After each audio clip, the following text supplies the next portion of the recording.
ഒരു simple sambar recipe പറഞ്ഞു തരട്ടെ. എന്നാൽ പോരെ, ബാച്ചിലേഴ്സിന് ഇനിയിപ്പോൾ വീട്ടിൽ അമ്മയില്ലെങ്കിൽ പോലും വളരെ വേഗം പെട്ടെന്ന് തന്നെ വളരെ ടേസ്റ്റി ആയിട്ട് വളരെ സിമ്പിളായിട്ട് നിങ്ങൾക്ക് തന്നെ തയ്യാറാക്കാവുന്ന ഒരു സാമ്പാർ റെസിപ്പിയാണിത്. കഴുകി വെച്ചിരിക്കുന്ന സാമ്പാർ പരിപ്പിലേക്ക് ലേശം മഞ്ഞൾപ്പൊടി, ഉപ്പ്, കായം. ഈ ഗ്യാസിൻ്റെ പ്രോബ്ലം ഒഴിവാക്കാൻ വേണ്ടി തുമര വേവിക്കുന്ന സമയത്ത് അല്പം കായം ഇട്ട് തുമര വേവിക്കുന്നത് വളരെ നല്ലതായിരിക്കും കേട്ടോ. അതിലേക്ക് ആവശ്യത്തിന് വെള്ളവും ചേർത്ത് കുക്കർ മൂടി വെച്ച് ഒരു 3 വിസിൽ. അപ്പോഴേക്കും നമ്മുടെ തുമര വെന്ത് വന്നിട്ടുണ്ട്.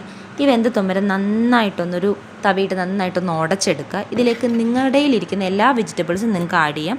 നിങ്ങളുടെ കയ്യിൽ ഇനി വെജിറ്റബിൾസ് ഒന്നും ഇല്ലാന്നിരിക്കട്ടെ, ഒരു തക്കാളിക്ക് ഒരു സവാളയും മാത്രം ചേർത്താൽ മതി. വളരെ സിമ്പിളായിട്ട് വളരെ ടേസ്റ്റി ആയിട്ട് നമുക്ക് ഈ സാമ്പാർ തയ്യാറാക്കിയെടുക്കാം. ഇതിലേക്ക് 1 ടേബിൾ സ്പൂൺ മുളക് പൊടി, 2 ടേബിൾ സ്പൂൺ മല്ലിപ്പൊടി എന്നിവ ചേർക്കണം. ഈ സാമ്പാറിന് എപ്പോഴും മുളക് പൊടിയൊക്കെ കൂടുതൽ മല്ലിപ്പൊടി ചേർക്കുമ്പോഴാണ് ഒന്നും കൂടെ ടേസ്റ്റായിട്ട് എനിക്ക് തോന്നിയിട്ടുള്ളത് കേട്ടോ. എന്ന് പറഞ്ഞുള്ള മല്ലിപ്പൊടി എല്ലാം കൂടെ വാരിയിടല്ല. 1 ടേബിൾ സ്പൂൺ മുളക് പൊടിയാണ്, 2 ടേബിൾ സ്പൂൺ മല്ലിപ്പൊടി ചേർക്കുക. ഇതിലേക്ക് ആവശ്യത്തിന് ഉപ്പും ആവശ്യത്തിന് വെള്ളവും ചേർക്കുക.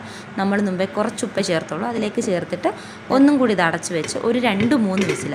നമ്മുടെ കയ്യിൽ അധികം കഷ്ണമൊന്നും ഇല്ലാത്തതുകൊണ്ട് 2-3 വിസിൽ മതി. അപ്പോഴേക്കും നമ്മുടെ കഷ്ണങ്ങളെല്ലാം വെന്ത് വന്നിട്ടുണ്ടായിരിക്കും. ഈ കഷ്ണങ്ങളെല്ലാം വെന്ത് വന്നിട്ടുണ്ട്. അതിലേക്ക് നിങ്ങളുടെ പാകത്തിന് ഉപ്പ്, പുളി, കായം എന്നിവ ചേർത്ത് ഒന്നും കൂടി ഇതൊന്ന് തിളപ്പിച്ചെടുക്കണം. അപ്പോൾ വരുന്ന സാമ്പാറിൻ്റെ മണം ഉണ്ടല്ലോ. ഈ ഒരു സാമ്പാർ മതി, ഒരു മുട്ട പൊരിച്ചതും കൂടെ ചേർത്ത് ഉച്ചയ്ക്ക് അടിപൊളിയായിട്ടൊരു ചോറുണ്ണാം. നമ്മുടെ സാമ്പാർ റെഡിയായി. ഞാൻ പറയില്ല, വളരെ സിമ്പിളാണ്. ഇതിലേക്ക് ഇനി കടുക് താളിച്ചിട്ടാൽ മതി. എണ്ണയിലേക്ക് കടുക്, വറ്റൽമുളക്, കറിവേപ്പില, ഉലുവ. ഇനി ഇതിലേക്കൊരു ടിപ്പും കൂടെ ഞാൻ പറഞ്ഞുതരാം. ഇച്ചിരി വെളുത്തുള്ളിയും കൂടെ ചതച്ച് ഇതിനകത്ത് ചേർക്കാമെങ്കിൽ നല്ല ടേസ്റ്റ് ആയിരിക്കും കേട്ടോ.